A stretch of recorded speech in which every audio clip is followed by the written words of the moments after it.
Hi friends, welcome to my channel my family dairy. ఎలా ఉన్నారండి? అందరూ బాగున్నారా? నేను కూడా బాగున్నానండి. మీరందరూ ఎలా ఉన్నారో నాకైతే కామెంట్ సెక్షన్లో కామెంట్ చేయండి. ఇంక ఇది వచ్చేసి మార్నింగ్ వ్లాగ్ అనమాట. సో పిల్లలకైతే హాఫ్ డే స్కూల్స్ స్టార్ట్ అయిపోయాయి. ఇంకా లంచ్ అయితే లేదు. లంచ్కి మా వారు మధ్యాహ్నం నుంచి వస్తానని చెప్పారనమాట. సో మధ్యాహ్నం వండాలి. ఇంక ఉదయం అయితే మాత్రం ఇంక ఇప్పుడు టిఫిన్ చేయాలన్నమాట. ఇంకా గారెలు వేద్దాం అనుకున్నాను. యాక్చువల్గా ఇడ్లీ పిండి కలపాలి ముందు రోజు, కాకపోతే ఇంకా నాకు ఆ రోజు నైట్ కుదరలేదు. సో అందుకని చెప్పి ఇంకా పప్పు అలాగే ఉండిపోయింది, మినపప్పు. సో ఇప్పుడు ఆ పప్పుని మిక్సీ చేసి గారెలు అయితే వేసేస్తున్నాను. దాంట్లోకి టమాటో పచ్చడి. ఇంకోటి ఏంటి అంటే ఇవాళ వంటలన్నీ కూడా ఇండక్షన్ స్టవ్ మీదే చేస్తున్నాను, ఎందుకంటే అలవాటు చేసుకుందాం అని చెప్పి. సో ఏమో ఈ గ్యాస్ ప్రాబ్లం అనేది ఎన్ని రోజులు ఉంటుందో మనకి తెలియదు కదా. సో ఇండక్షన్ అనేది కొంచెం అలవాటు చేసుకుంటూ ఉంటే బెటర్ కదా అని చెప్పి ఇంకా ఇండక్షన్ అయితే వాడుతున్నాను. ఇంక ఇప్పుడైతే టమాటో పచ్చడి గారెలు స్టవ్ మీదే చేశాను, కానీ వేడి నీళ్ళు మాత్రం ఇండక్షన్ మీద అయితే పెట్టాను అనమాట. సో ఇండక్షన్కి ఏంటి అంటే అందరికీ తెలిసే ఉంటుందిలేండి, కాకపోతే బాటమ్ కొంచెం ఫ్లాట్గా ఉన్నదైతేనే ఇండక్షన్ మీద పనిచేస్తుంది. సో మెయిన్గా ఇప్పుడు మన దగ్గర ఇండక్షన్ స్టవ్ ఉంటే సరిపోదు, దానికి సంబంధించిన గిన్నెలు కూడా ఉండాలి. సో నేనైతే వెతికి అంటే వెతకడం అంటే ఆలోచించి ఏ గిన్నె పెడితే దాని మీద పనిచేస్తుందా అని చెప్పి తర్వాత ఒకసారి కొన్నాను కదా, స్టీల్ది బిర్యానీ హండీ లాగా ఇలా పొడవుగా ఉంటుంది. సో దాని మీద అయితే అదైతే కొంచెం బాటమ్ కూడా ఫ్లాట్గా ఉంటుంది, బరువుగా ఉంటుంది, ప్లస్ నీళ్ళు కూడా ఎక్కువ పడతాయి అందులో. ఇంకా దాంతో పెడదాంలే ఇండక్షన్ మీద అని చెప్పేసి అనుకున్నా. కానీ చాలా ఫాస్ట్గా అవుతుందండి, అంటే చాలా ఫాస్ట్గా హీట్ అవుతుంది అనమాట ఇండక్షను. సో స్టవ్తో కంపేర్ చేస్తే నిజానికి చెప్పాలంటే, ఎందుకంటే ముందు రోజు నేను పన్నీర్ కర్రీ చేశాను కదా, అస్సలు అటు ఇటు వెళ్ళడానికి లేకుండా అయిపోయింది. వెంటనే వేగిపోతున్నాయి అన్నమాట అన్నీ కూడా. సో స్టవ్ మీద ఏంటి అంటే మనకి అలవాటు కాబట్టి సిమ్లో పెట్టుకోవడం, మీడియం ఫ్లేమ్లో పెట్టుకోవడం అలా తెలుసు. సో ఇండక్షన్ మీదకి వచ్చేసరికి ఏంటంటే కొంచెం అలవాటు పడాలి. సో అందుకే ఇప్పుడు హై టెంపరేచర్లో పెట్టా. 2000 అనమాట, అక్కడ చూపించిన టెంపరేచరు 2000 ఉంది. సో అదైతే పెట్టా అనమాట. సో ఇదైతే కొంచెం ఫ్లాట్గా ఉంటుంది, ఎక్కువ వాటర్ పడతాయి కదా అని చెప్పి. ఇంక పప్పు అయితే మిక్సీకి వేసేసి టమాటో చట్నీ అయితే చేయాలి. బాగుంటుంది కదా గారెలతోటి టమాటో పచ్చిమిర్చి పచ్చడి. అయితే చిన్న మాట మీతో మాట్లాడాలండి. ఏంటంటే ఇప్పుడు చాలామందికి నా వీడియోస్లో నచ్చేది వంటే, నేను ఒప్పుకుంటాను. కానీ కొంతమందికి నా డే ఎలా గడిచింది, నా ఎక్స్పీరియన్సెస్, ఆ రోజు అంటే నేను ఫేస్ చేసింది ఏదైనా చిన్న చిన్న ప్రాబ్లమ్స్ అట్లాంటివి ఏదైనా ఉన్నా కూడా అలా షేర్ చేస్తూ ఉంటాను. సో కొంతమందికి అది బోర్ కొట్టొచ్చు, నేను కాదని చెప్పను, విసుగ్గా ఉండొచ్చు కూడా. సో అప్పుడు మీరు ఏం చేస్తారంటే కొంచెం దాన్ని స్కిప్ చేసి రెసిపీ చూడాలి అనుకున్నప్పుడు రెసిపీ వరకు చూస్తే అయిపోద్ది కదండి. అంటే కొంతమంది గురించి చెప్తున్నాను, ఒకవేళ నచ్చని వాళ్ళు ఉంటారు కదా. ఎందుకంటే అందరికీ నచ్చరండి. ఒక్కొక్కళ్ళు ఒక్కొక్కటి నచ్చుతుంది. సో కొంతమందికి వంటలతో పాటు నేను మాట్లాడేది కూడా నచ్చొచ్చు. సో వినేవాళ్ళు ఉంటారు. సో ఇప్పుడు నేను ఇంత కష్టపడి వీడియో చేసి ఒక్క వీడియోలో మీరు సోది అని పెట్టేస్తే ఏంటంటే ఖచ్చితంగా తీసుకోవడానికి మాకు కష్టంగానే ఉంటుంది. అయితే యాక్చువల్గా నేను నెగిటివ్ కామెంట్స్కి నేను రియాక్ట్ అవ్వను. చూశాను అంటే మాత్రం డిలీట్ చేసేస్తాను, చూడలేదు అంటే మాత్రం ఇంక అలాగే ఉంటుంది అది. ఎందుకంటే భయంతో డిలీట్ చేయనండి. నా ఛానల్లో నెగిటివిటీ ఉండకూడదు అనేదే నా ఇది. మ్యాక్సిమం నాకేం నెగిటివ్ కామెంట్స్ రావు, వచ్చే 1-2 కూడా నేను ఎందుకులే అని చెప్పేసి ఇంకా డిలీట్ చేసేస్తాను అంతే. అయితే మొన్న రీసెంట్గా ఎవరో ఏదో వీడియో పెట్టాను కదా, చూడండి ఇది ఉంటుందా, డీమార్ట్ వ్లాగ్ పెట్టాను. సో డీమార్ట్ వ్లాగ్లో సోది అని చెప్పేసి ఎవరో కామెంట్ పెట్టారు. సరే నేను చూడలేదు అది. సో మన వాళ్ళు మిగతా వాళ్ళు చూసి దానికి రిప్లై ఇచ్చారు. సో అంటే నేనంటే నచ్చని వాళ్ళు ఉన్నప్పుడు ఇష్టపడే వాళ్ళు కూడా ఉంటారు కదా. సో నేనంటే ఇష్టపడే వాళ్ళకి ఒకటే చెప్తున్నాను, ఎవరైనా ఏదైనా నెగిటివ్ కామెంట్ పెడితే ప్లీజ్ మీరు రియాక్ట్ అవ్వకండి, ఎందుకంటే నేనే డిలీట్ చేసేస్తున్నాను. ఎందుకు వాళ్ళతో అని. వాళ్ళు మాత్రం నెగిటివ్ కామెంట్ పెట్టచ్చు, నేను తిరిగి రిప్లై ఇవ్వకూడదు అనమాట, వాళ్ళకి కోపం వచ్చేస్తుంది అంతే. వాళ్ళు పెట్టే నెగిటివ్ కామెంట్ మాత్రం నేను తీసేసుకోవాలి. ఇప్పుడు అక్కడి నుంచే వస్తుంది అదేమన్నా అంటే నీకు నచ్చిన వీడియో నువ్వు పెట్టుకున్నప్పుడు నాకు నచ్చిన కామెంట్ నేను ఎందుకు పెట్టుకోకూడదు అని. సో ఇప్పుడు నచ్చకపోతే ప్రతి వీడియో చూడరు బహుశా. సో ఆ వీడియోలో మీకు సోది అనిపించింది, సోది అని కామెంట్ పెట్టారు, సోది వీడియోస్ అని. ఒకవేళ మంచిగా కంటెంట్, ఇప్పుడు నేను దాదాపు 1500 వీడియోస్ చేసి ఉంటాను. సో ఇన్ని వీడియోస్లో ఒకటి కూడా మీకు నచ్చింది లేదా అండి? అంటే మంచిగా బాగుంది అని కామెంట్ పెట్టడానికి. ఉంటుంది కదా! అప్పుడు మాత్రం బాగుంది అని మాత్రం కామెంట్ పెట్టరు. కానీ ఆ రోజు వీడియోలో నేనేదో ఆ రోజు నేనేం తినలేదండి. సో, ఇట్లా ఆకలితో అయిపోయింది అని ఏదో చెప్పాను. నాకు ఆ రోజు ఎలా గడిచిందో చెప్పాను. అది మీకు నచ్చలేదు. సోది అనిపించింది. ఓకే, నేను ఒప్పుకుంటాను. సో, దాంట్లో నేను రెసిపీ కూడా నా వ్లాగ్‌లో నేను ఏది షేర్ చేసినా చేయకపోయినా నేను క్లీనింగ్ వ్లాగ్ పెట్టినా, షాపింగ్ వ్లాగ్ పెట్టినా, మేము బయటికెళ్ళిన వ్లాగ్ పెట్టినా, ఎటువంటి వ్లాగ్ పెట్టినా దాంట్లో ఖచ్చితంగా నేను రెసిపీస్ అనేవి ఇంక్లూడ్ చేయకుండా మాత్రం ఉండను. సో, అంటే రెసిపీసే చూసేవాళ్ళు కూడా ఉంటారు కదా అని చెప్పి, సో, నేను ఒకటే చెప్దాం అనుకుంటున్నానండి. అందరూ ఉంటారు. సో, అన్ని కంటెంట్ ఇప్పుడు చాలామంది బయటికెళ్ళి వీడియోస్ తీయొచ్చు కదా భారతి అనేవాళ్ళు కూడా ఉంటారు. సో, డీమార్ట్ వ్లాగ్స్ నచ్చేవాళ్ళు కూడా ఉంటారు. అప్పుడేంటి అంటే ఒక్కసారి మీరు నచ్చలేదు అంటే ఆ టాపిక్‌ని మీరు ఫార్వర్డ్ చేసేయొచ్చు. ముందుకో, వెనక్కో జరిపేసి మీకు రెసిపీ కావాలి అనుకుంటే రెసిపీ వరకే చూడొచ్చు కదండీ. అంటే సరే, మీకు మీ ఒపీనియన్ అది. మీకు సోదిలాగా అనిపించినప్పుడు స్కిప్ చేస్తే సరిపోద్ది కదా! అంటే వీడియో బాగుంది అన్నప్పుడు మంచి కామెంట్ అయితే పెట్టరు, కానీ బాగలేదు అన్నప్పుడు మాత్రం నెగెటివ్ కామెంట్ పెట్టి నా ఇష్టం నేను పెట్టుకుంటాను అంటే ఇప్పుడు నేనెలా తీసుకోవాలి? నేను కూడా మీలాంటి ఆడపిల్లనే కదా!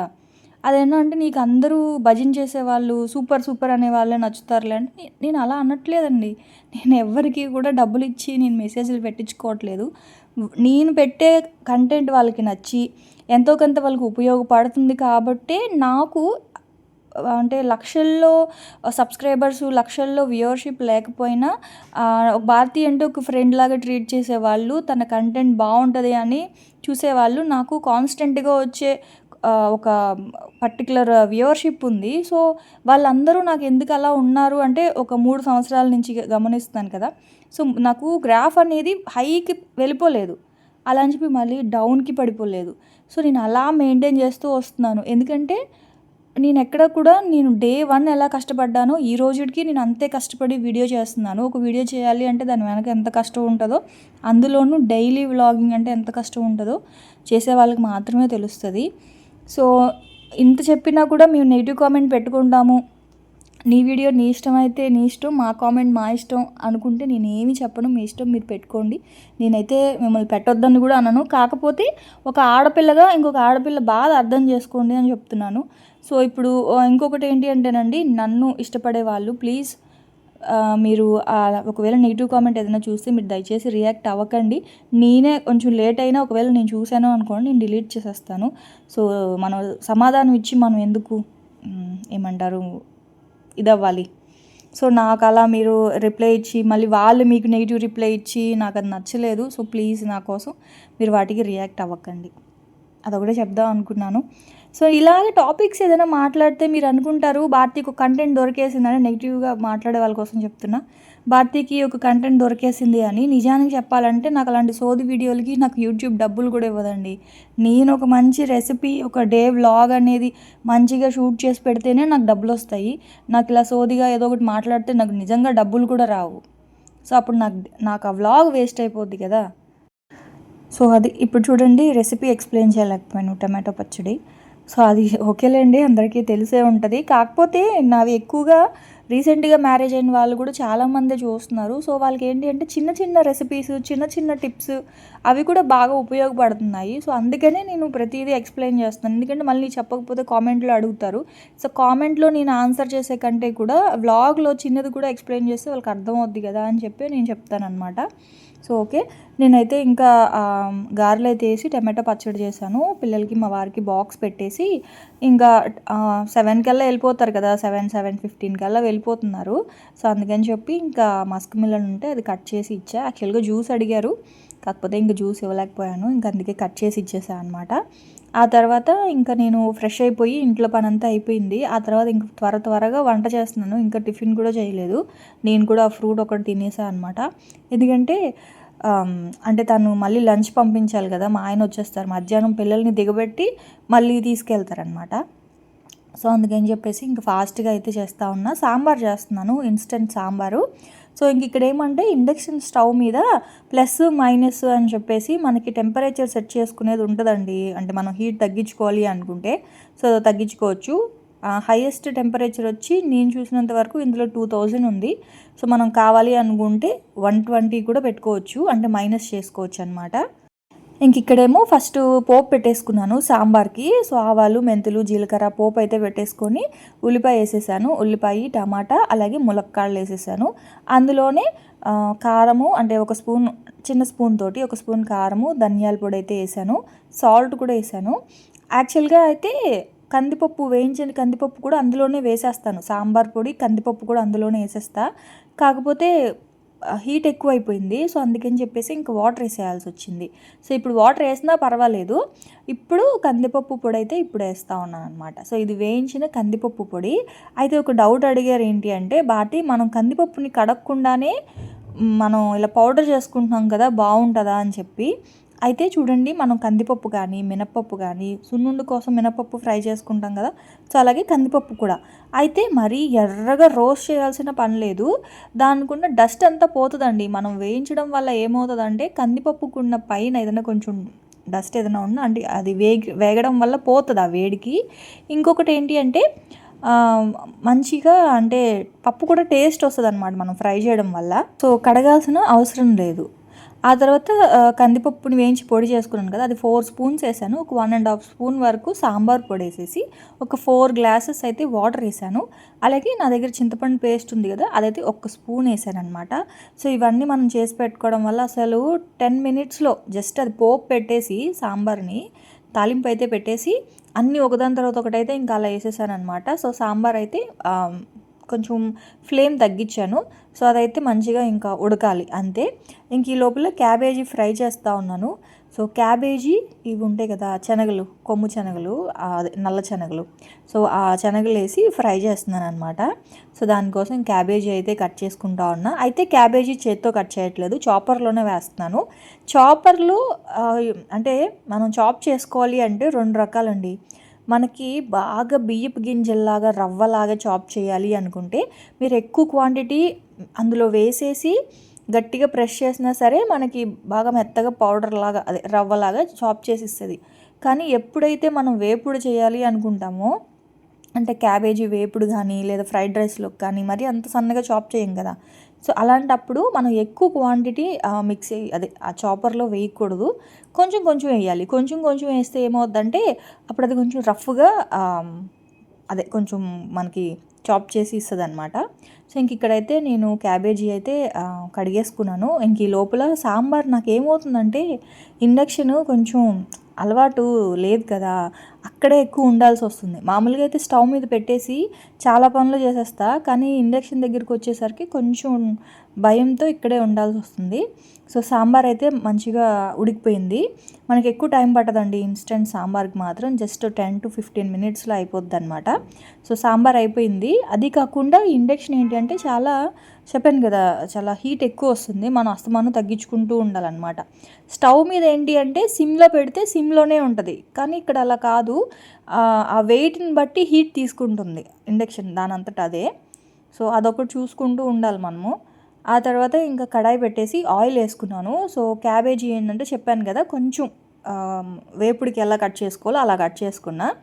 సో ఒక 2 స్పూన్స్ ఆయిల్ వేసుకున్నాను కడాయిలో. ఇప్పుడు ఒక 1/2 kg అనమాట క్యాబేజ్ అంతా. మామూలుగా మనకి ఆ క్యాబేజ్ అంతా మనం కట్ చేయాలి అంటే చాలా టైం పడుతుంది కదా. నేనైతే 1 నిమిషంలో కట్ చేసేసుకున్నాను చాపర్లో. ఉప్పు, పసుపు వేసేసాను.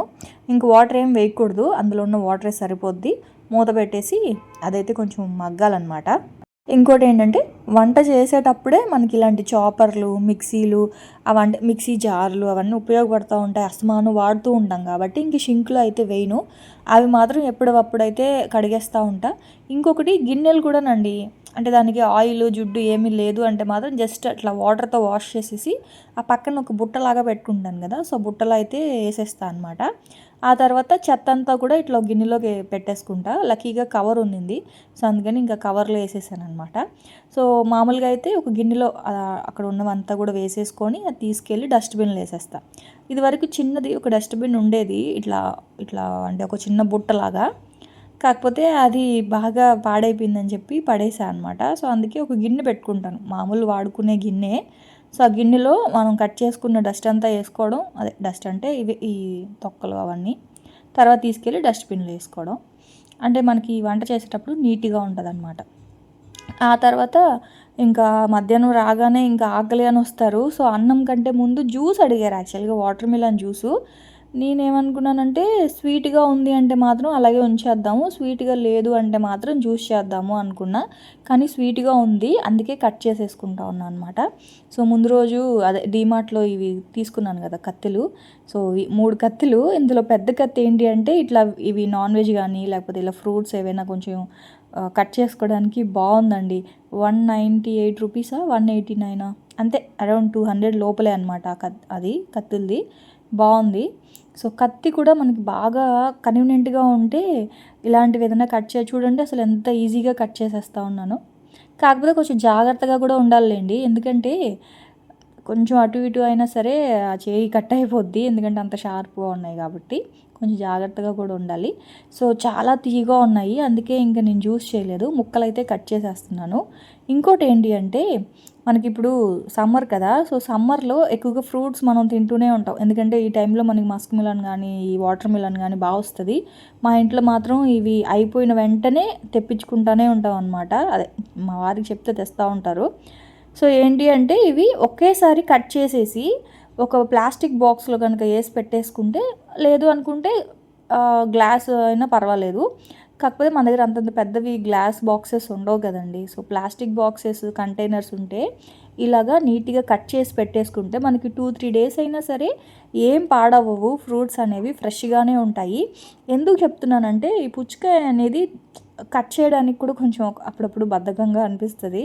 ఇంకొకటి ఇంట్లో మగవాళ్ళని కట్ చేయమన్నాము అంటే వాళ్ళు మొత్తం అంతా అక్కడంతా జ్యూస్ పడేసి, మా ఇంట్లో అలాగే అవుతుంది. ఎప్పుడైనా మా ఆయనకి చెప్తే దాన్ని కట్ చేసి ఇస్తారు, కానీ ఆ బండంతా కూడా ఎలా ఉంటుందంటే అంటుకుపోయి ఇంకా ఈగలు రావడం అలా ఉంటాయన్నమాట. సో అందుకే నేను ఏం చేస్తానంటే ఎప్పుడు ఇలా కట్ చేసేసి ఇలా బాక్స్లో వేసి పెట్టేసుకుంటే ఇది 2 డేస్కి సరిపోద్ది. మనకి ఫ్రూట్స్ కూడా ఏమీ పాడవ్వండి. అంటే ఇప్పుడు మస్క్ మిలన్ కానీ వాటర్ మిలన్ కానీ పప్పయ్య కానీ పైనాపిల్ కానీ అవి ఉంటాయి కదా కొన్ని. సో అంటే ఎక్కువ క్వాంటిటీలో ఉన్న ఫ్రూట్స్ మనం కట్ చేసినప్పుడు మిగతా అది అలా ఫ్రిడ్జ్లో పెట్టేస్తూ ఉంటాం. సో డైరెక్ట్గా ఫ్రూట్స్ ఎప్పుడైనా సరే అలాగే పెట్టేస్తే పాడైపోతాయి. సో బ్లింకిట్లో ఒక కవర్ ర్యాప్ ఉంటుంది. సో కవర్ ర్యాప్ 100 రూపీస్ ఎంతో ఉంటుంది, అది తెచ్చుకోండి పోని. దాన్ని కనుక ర్యాప్ చేసి పెట్టేసినా సరే ఫ్రూట్స్ ఏం పాడవు. లేదు అనుకుంటే ఇలా కట్ చేసేసి బాక్స్లో వేసి పెట్టుకున్నా సరే 2-3 డేస్ కాదు 1 వీక్ అయినా ఏం పాడవు. కానీ మేము 2 డేస్లోనే తినేస్తాం అవన్నీ. సో అదనమాట. ఆ తర్వాత ఇంక ఇక్కడైతే క్యాబేజీ చూసారు కదా మంచిగా వేగిపోయింది. తర్వాత నేను ఆల్రెడీ చెన్నాని నేను ఉడికించి పెట్టుకుంటాను కాబట్టి డైరెక్ట్గా శనగలు అయితే అలా వేసేసాను. తర్వాత దంచి పెట్టుకున్న ఒక 10 వెల్లుల్లి రెబ్బల్ని దంచుకొని అది వేసుకున్నాను. తర్వాత కారం వేసేసాను, అంతేనండి. వేపుడు చాలా బాగుంటుంది క్యాబేజీని ఈ చెన్న. ఎక్కువగా నేను చెన్న కంటే కూడా బొబ్బర్లు ఉంటాయి కదా, నల్ల బొబ్బర్లు లేదా తెల్ల బొబ్బర్లు, ఏవైనా బొబ్బర్లు కూడా నేను ఉడకబెట్టి పెట్టుకుంటాను. సో అవి ఇలాంటి క్యాబేజీ వేపుడులో వేస్తే చాలా బాగుంటుంది. కాకపోతే ఈ మంత్ నేను బొబ్బర్లు కాకుండా శనగలు ఎక్స్ట్రా ఉడకపెట్టాను కాబట్టి ఈ వేపుడులో అయితే శనగలు వేసుకున్నాను. సో అట్లా శనగలు కూడా ఉడకపెట్టి పెట్టుకోవడం వల్ల మనకి ఎక్కువగా చపాతీస్ తినేటప్పుడు కర్రీ చాలా బాగుంటుందండి. చెన్న కర్రీ చాలా బాగుంటుంది. కొంచెం టమాటో జీడిపప్పు పేస్ట్ వేసి కనుక చేసుకుంటే ఎంత బాగుంటుందో. సో ఆ తర్వాత ఇంకా వంట చేశాను కదా, అవన్నీ కూడా అటువైపు పెట్టేసి, నాకేంటి అంటే అదొకటి అలవాటు, అయిపోయిన వెంటనే అక్కడ క్లీన్ చేసేయాలి, లేకపోతే నాకు సాటిస్ఫాక్షన్ ఉండదనమాట. లోపల ఎక్కడ ఏదో ఒక బాధ బెంగగా ఉంటుంది. సో అందుకే మొత్తం అంతా క్లీన్ చేసేసి ఇంకా నేను అనుకున్నాను స్టవ్ ఆపేసిన తర్వాత ఇదంతా కొంచెం కాలుతూ ఉంటుందేమో అనుకున్నాను, కానీ లేదండి. స్టవ్ అంటే నేను అనేది ఇండక్షన్ స్టవ్ ఆపేసిన వెంటనే కూల్ అయిపోయింది తెలుసా. అంటే అంత వేడి అనేది దాని మీద అంత లేదు, వెంటనే నార్మల్ అయిపోయింది. సో అందుకే ఇంక అక్కడంతా క్లీన్ చేసేసి క్లాత్ వేసేసాను అనమాట. ఆ తర్వాత ఇంకా నేను టిఫిన్ తినలేదు, అన్నం తినాలి. సో దానికంటే ముందు వాటర్ మిలన్ కట్ చేసుకున్నాను కదా, కొంచెం పెప్పరు చాట్ మసాలా వేసుకొని ఇంకా అవైతే తింటా ఉన్నాను అనమాట. సో ఇదనమాట నా ఎర్లీ మార్నింగ్ రొటీను. సో ఇంక వాళ్ళ వ్లాగ్ అయితే ఇంతేనండి. సో ఇంక ఇక్కడి నుంచి ఈవినింగ్ వ్లాగ్ అనేది రేపటి వ్లాగ్లో చూద్దాం. సో ఏం చేశాను ఏంటి అనేది. సో అదనమాట. ఇంక వాళ్ళ వ్లాగ్ అయితే రేపటి వ్లాగ్లో మళ్ళీ వస్తాను. అప్పటి వరకు ఉంటాను. Bye friends, bye.